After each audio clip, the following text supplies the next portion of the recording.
À mesure où la Sonacos disposait de 129 000 tonnes de graines coques d'arachide. Ces 129 000 tonnes, dommage, à l'arrivée, ils ne peuvent que transformer que les 100 000. Ils sont passés les 29 000. Donc il y a un problème de disponibilité à leur niveau. Mais, comme l'avait dit le président de la République lors de son déplacement à Kaolack, et c'était Alioune Sarr, ministre du Commerce, là, c'est ce jour-là que nous sommes intéressés à la consommation de l'huile d'arachide, qui est la meilleure des huiles, zéro cholestérol. Mais ça n'a pas suivi d'effet escompté, dans la mesure où tout ce que nous avons produit est exporté, au lieu d'être transformé sur place. Par exemple, on peut voir les petites unités industrielles de transformation au niveau de Touba qui sont à l'arrêt. Et c'est dommage que si vous allez voir ces sites-là, mais vous allez en pleurer. C'est des cimetières d'unités de transformation à l'arrêt.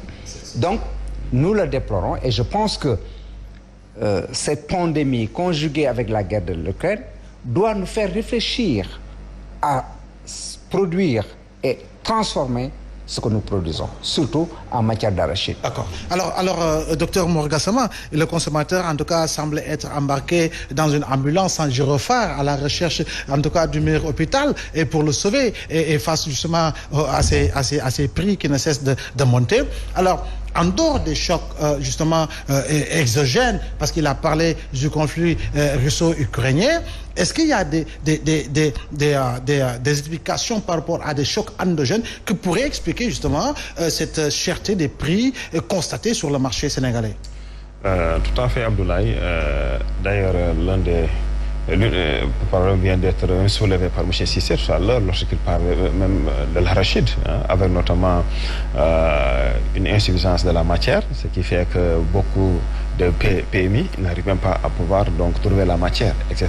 Ça veut dire que même les quantités annoncées, les quantités produites annoncées, en réalité, laissent à désirer. Il faudrait encore vérifier. Parce que souvent, ce qu'on annonce par rapport à ce qui existerait sur le terrain, on note un net décalage. Si ce n'est transformé en pâte d'arachide, pour le mafé, que consomme bien M. Cissé. Dans la plupart du temps, on commence à avoir cette habitude-là, de remettre en cause des chiffres officiels. Et là, je pense que ce n'est pas bon. C'est pourquoi il faudrait que les autorités quand même continuent en tout cas à nous donner donc les bons chiffres.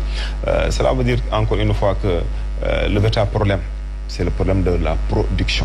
Parce que de nos jours, parler même d'exportation d'arachide, pour moi, ça devait être dépassé depuis très longtemps. On a ici des entreprises qui sont capables de produire, qui n'arrivent même pas à trouver suffisamment de matière. Comment on peut se permettre même d'exporter de l'arachide? Donc il faudrait encadrer, continuer à se fixer des objectifs et maintenant se donner les moyens pour les atteindre. Ça veut dire qu'il faudrait vraiment essayer autant que possible de limiter les discours et aller vers le concret. Parce que les gens ont besoin aujourd'hui d'avoir une production en quantité suffisante.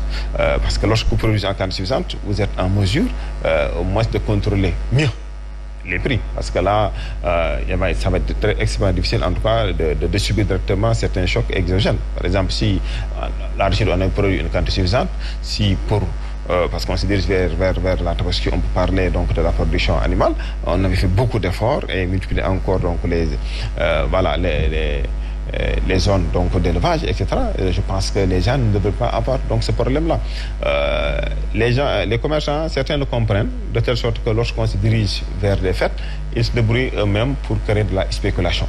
Mais si on sait que le produit existe en quantité suffisante, personne ne va s'aventurer à le faire parce que celui qui le fait risque de se retrouver avec beaucoup de méventes. Et je pense que ce n'est pas ce qui a... Mais monsieur Cissé, il a parlé en tout cas, ou en tout cas il a invoqué une certaine libéralisation des prix. Mais si on tient compte justement du pouvoir d'achat qui en lieu place de dégringoler, en tout cas ne connaît pas une certaine évolution suivant les années, est-ce que de ce point de vue-là, il ne faudrait pas aller dans le sens en tout cas d'avoir un encadrement beaucoup plus élargi par rapport justement au prix des denrées qui dépassent justement celles-là en tout cas qui sont homologuées au niveau du département du commerce? Oui, en fonction des biens qui sont les plus demandés par les consommateurs, si on voudrait vraiment prendre des mesures qui vont permettre aux consommateurs, surtout ceux qui ont des revenus faibles, de ne pas être pénalisés, l'État peut chercher à élargir un peu l'assiette. C'est tout à fait normal. Mais encore une fois, pour que ça soit beaucoup plus efficace, il faudrait produire en quantité suffisante. C'est pourquoi encore le débat revient encore donc sur la notion d'autosuffisance alimentaire que les autorités ont donc porté quand même depuis donc le PAP 2A. Malheureusement, jusqu'à présent, on ne voit pas encore les actes qui sont posés allant dans ce sens-là.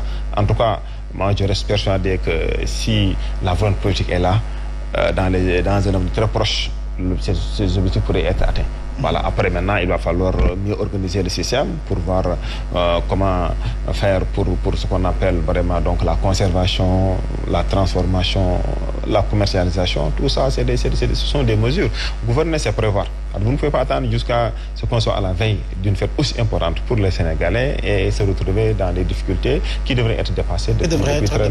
Alors, de ce point de vue, monsieur Cissé, est-ce que réellement le consommateur sénégalais il est protégé? Et parce qu'en réalité, ce que l'on constate sur le marché, c'est qu'en réalité, du jour au lendemain, les prix passent du simple au double. Le surlendemain, ça triple. En réalité, et l'on donne l'impression, en tout cas, de n'avoir pas ceux-là qui sont censés aller dans le sens de pouvoir les contrôler.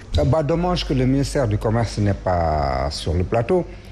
Parce que la protection du consommateur, on peut en parler quand on importe, par exemple, un produit, il y a le circuit qu'il faut passer. Donc, tous les produits qu'on met sur le marché pour l'importation sont censés être des produits sains. Parce qu'il y a le laboratoire, il y a toute la paperasse qu'il faut faire. Cependant, on peut dire qu'on n'est pas protégé lors des fêtes. Je veux parler, par exemple, de la pomme de terre et de l'oignon, qui sont produits ici. On ne peut pas dire que c'est importé d'Ukraine. Il n'y a aucun impact endogène. L'oignon, on a atteint l'autosuffisance en oignon, mais malgré tout, on continue d'importer l'oignon, M. Cissé. Oui, mais parce que tout simplement, il y a des pertes post-récolte qui sont importantes, qu'on peut éviter. Il suffit tout simplement que ce secteur privé s'intéresse à créer des infrastructures de stockage, à ce que l'État aussi accompagne ce secteur privé-là. Je pense que si en amont, on avait créé les infrastructures de stockage et de conservation, cette autosuffisance-là nous éviterait d'importer de l'oignon. Mais nous sommes autosuffisants aussi, presque, pour la pomme de terre. Et on ne peut pas comprendre qu'actuellement, je dis qu'on n'est pas protégé sur ce plan-là, parce qu'actuellement, le prix de l'oignon flambe alors qu'il y a un stock de régulation qu'on peut injecter dans le marché. C'est ça le paradoxe. Non, sans tenir compte des subventions de l'État. Mais, vous l'avez si bien dit, l'État subventionne et le consommateur n'en bénéficie pas. On ne peut pas comprendre que la demande soit forte. Le produit est là. Vous allez boire champ. On vient de me le dire, 8500 le sac de 25 kilos. Vous arrivez à Thiaroye, ça vous revient vers les 406 francs.